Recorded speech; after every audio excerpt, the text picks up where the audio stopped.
Good afternoon बच्चों। हम स्थिति विज्ञान में पिछले लेक्चर में हमारा जो लामी प्रमेय से संबंधित सवाल था वो अधूरा हल हुआ है। उसी सवाल को अब हम पुनः हल करेंगे। चलिए, हमारा सवाल ये था कि 60 किलोग्राम भार का एक पिंड 9 डेसीमीटर और 12 डेसीमीटर लंबी 2 डोरियों से लटका हुआ है। डोरियों के सिरे एक ही क्षैतिज रेखा से 15 डेसीमीटर की दूरी पर स्थित 2 बिंदुओं से बंधे हुए हैं। तो डोरियों में तनाव ज्ञात कीजिए, ये हमारा सवाल था। तो उससे संबंधित चित्र हमने बनाए थे।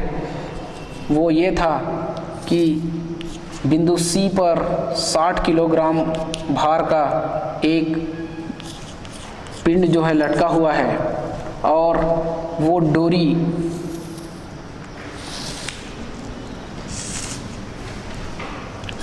AC नाम का और दूसरी डोरी जो है BC नाम का था।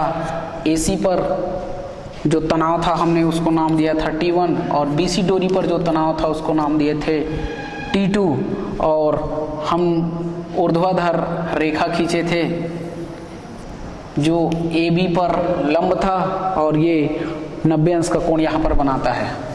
फिर हमने माना था कि ये जो कोण है C बिंदु पर बना हुआ कोण ACD थीटा, तो ये वाला जो कोण है वो 90 माइनस थीटा होगा। क्यों होगा, इसके पीछे कारण हम माने थे कि ये जो है 90 अंश का कोण है और ये हमें ये जो कोण है बिंदु C पर बना हुआ कोण 90 अंश प्राप्त हुआ था। हमने सिद्ध किया था कि ये जो त्रिभुज है ABC एक समबाहु त्रिभुज है और समबाहु त्रिभुज है तो सम कोण जो है 90 अंश का कोण C बिंदु पर बन रहा है, हमने सिद्ध किया था।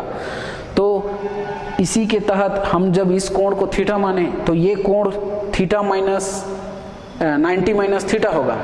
यानी इसे दूसरे रूप में समझ सकते हैं कि यदि ये 30 अंश का कोण होता तो ये 90 माइनस 30 अंश यानी 60 अंश का कोण होता। तो इस तरीके से ये 90 माइनस थीटा होगा और यहाँ पर ऑलरेडी दिख रहा है, लंब खींचे हैं तो 90 अंश का कोण बन रहा है। तो ये 90 डिग्री का कोण, ये 90 माइनस थीटा का कोण, तो ये स्वाभाविक है कि ये थीटा होगा ये कोण। क्यों? क्योंकि किसी त्रिभुज के तीनों कोणों का योग 180 अंश होता है। तो ये 90, ये 90 माइनस थीटा और ये थीटा को आपस में जोड़ेंगे तो 180 अंश का कोण हमें प्राप्त होता है। फिर हमने इस पूरे त्रिभुज में ABC में साइन थीटा का मान और कॉस थीटा का मान निकाल के रखा है। चलिए, साइन थीटा का मान हमें जो प्राप्त हुआ है, साइन थीटा बराबर हमें प्राप्त हुआ था 3/5 और कॉस थीटा बराबर हमें प्राप्त हुआ था 4/3। तो इस तरीके से ये मान हमें प्राप्त हुए थे। अब हम क्या करेंगे, देखिए, बल T1 T2 और ये जो 60 किलोग्राम का बल ये बिंदु C पर संतुलन की स्थिति में होते हैं। तो यहाँ पर लिखेंगे, चूंकि बिंदु C पर T1, T2 तथा 60 किलोग्राम भार संतुलन में है। अतः अब हम लामी प्रमेय का इस्तेमाल करें। अतः लामी का प्रमेय से, तो लामी के प्रमेय से हमें क्या हो जाएगा, पहला नंबर का जो बल है वो है T1 होगा T1 अपान। तो देखिए, अब थोड़ा ध्यान देंगे, T1 तो अब 2 बल और जो हैं उनके बीच का कोण यानी T2 और E, ये जो 60 किलोग्राम बल दोनों के बीच का कोण, तो ये कोण होगा और ये कोण हमें पता नहीं है तो हम उसे निकालते कैसे हैं। देखिए, हमारा इस लाइन और इस लाइन के बीच का जो कोण होता है कुल 180 अंश का होता है और हम 180 अंश के कोण में हमें ये जो कोण का मान है वो 90 माइनस थीटा पता है। तो हम 180 में इस 90 माइनस थीटा को घटा देंगे तो जो शेष कोण होगा वो ये मान होगा, इस कोण का मान होगा। तो अब हम उसको लिखेंगे साइन 180 अंश माइनस और ब्रैकेट में लिखेंगे 90 डिग्री माइनस थीटा। तो इस तरीके से ये हमें प्राप्त होगा बराबर। अगला जो बल है वो है T2।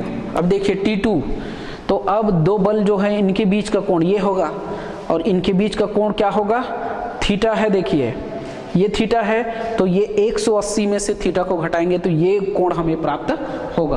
तो अब हम इसको लिख सकते हैं साइन 180 अंश माइनस थीटा, और तीसरा जो बल है वो है 60 किलोग्राम। तो 60 बटा, अब देखिए 60 किलोग्राम का बल, तो अब दोनों बल T1 और T2 दोनों के बीच का कोण, तो दोनों के बीच का कोण देखिए थीटा, और ये 90 माइनस थीटा, तो थीटा और 90 माइनस थीटा को आपस में जोड़ोगे तब होगा, तो उसे हम लोग लिख सकते हैं 90 अंश, क्योंकि थीटा और माइनस थीटा आपस में जोड़ेगा तो वो हो जाएगा 90 डिग्री।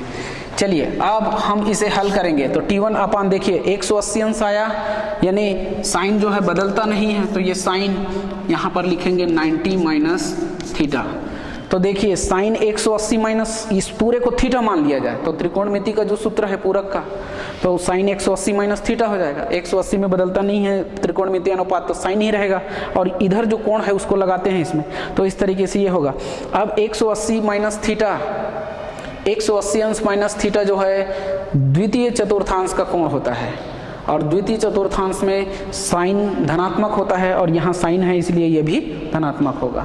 तो इस तरीके से बदला।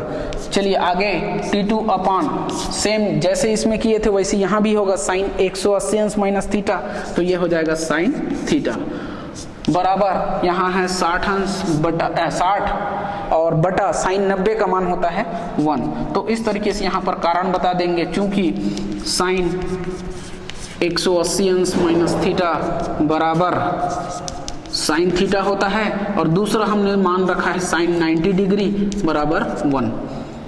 तो इस तरीके से हम सूत्रों को यहाँ बता दिए जिसका इस्तेमाल हमने किया है।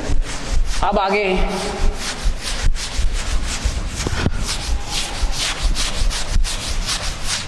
अब देखिए हमारे पास आगे जो पद होगा वो होगा T1 upon sine 90 minus theta.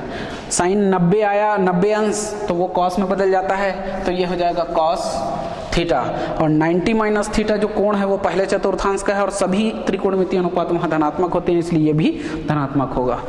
चलिए बराबर इधर देखिए T2 अपान साइन थीटा ही होगा, और यहाँ पर 60 बटा 1 है तो 1 ही रहेगा इस तरीके से। तो ये हमारा जो सूत्र हमने इस्तेमाल किया उसको लिख सकते हैं, क्योंकि साइन 90 डिग्री माइनस थीटा बराबर होता है कॉस थीटा। ये हमारा सूत्र है त्रिकोणमिति का, इसलिए हुआ। चलिए अब इन मानों को रखेंगे, T1 अपान कॉस थीटा, और कॉस थीटा का जो मान है वो है 4/3, तो इस तरीके से रख दिए, और T2 अपान साइन थीटा, तो साइन थीटा का मान है 3/5, और इधर है 60/1 यानी हम इसको 60 लिख सकते हैं। तो चलिए इन मानों को, यहाँ पर साइन और कॉस की ज़रूरत होती है इसीलिए इसके मान को पहले निकाल के रखा गया है। चलिए अब हम इसे हल करेंगे, तो T1 का मान निकालना है, तो पहले और अंतिम अनुपात को आपस में बराबर करके हल करेंगे। तो अब लिखेंगे प्रथम व अंतिम पदों को लेने पर, तो पहले और अंतिम पद को लेंगे तो T1 अपान 4/3 बराबर 60 इस तरीके से, और जब इसे हल करेंगे तो T1 का मान निकलेगा। तो चलिए कैसे हल करेंगे, आगे हम इसको 4/3 को यदि पक्षांतर कर दें तो 60 के साथ में जाकर के गुणा हो जाएगा, और राइट हैंड साइड में फिर लिखेंगे, तो ये लेफ्ट हैंड साइड में बचेगा T1 बराबर 60 गुणा 4/3 हो जाएगा। और जब इसे काटेंगे हम 3 से, तो 3 एकम 3, 3 दूनी 6 और 3 शून्य 0, तो 20 चौक 80, ये T1 बराबर हमारा प्राप्त होगा 80 किलोग्राम का बल। तो इस तरीके से T1 प्राप्त हुआ। अब हम दूसरे और तीसरे पदों को लेंगे, पुनः दूसरा व तीसरा पद लेने पर, तो दूसरा और तीसरे पद को लेने पर हमें प्राप्त होगा T2 अपान 3/5 बराबर 60। अब फिर से जैसे इसमें हल किए थे पक्षांतर करके वैसे हल करेंगे, तो ये T2 बराबर प्राप्त होगा 3/5 गुणा 60, तो 5 से जब इसको काटेंगे, 5 एकम 5, 5 से 12 बार, 12 पंच से 60 होता है। तो इस तरीके से T2 बराबर हमें प्राप्त होगा 12 तिया 36 किलोग्राम। तो इस तरीके से हम दोनों डोरियों के तनाव को हमने ज्ञात कर लिया है। तो अब लास्ट में लिखेंगे अतः डोरियों में तनाव 80 किलोग्राम व 36 किलोग्राम भार के होंगे। ये हमारा फाइनल आंसर है। तो इस तरीके से ये हमारा सवाल यहीं पर ख़त्म होता है और आज का ये लेक्चर भी यहीं पर ख़त्म होता है, चैप्टर भी यहीं ख़त्म होता है। बहुत बहुत धन्यवाद।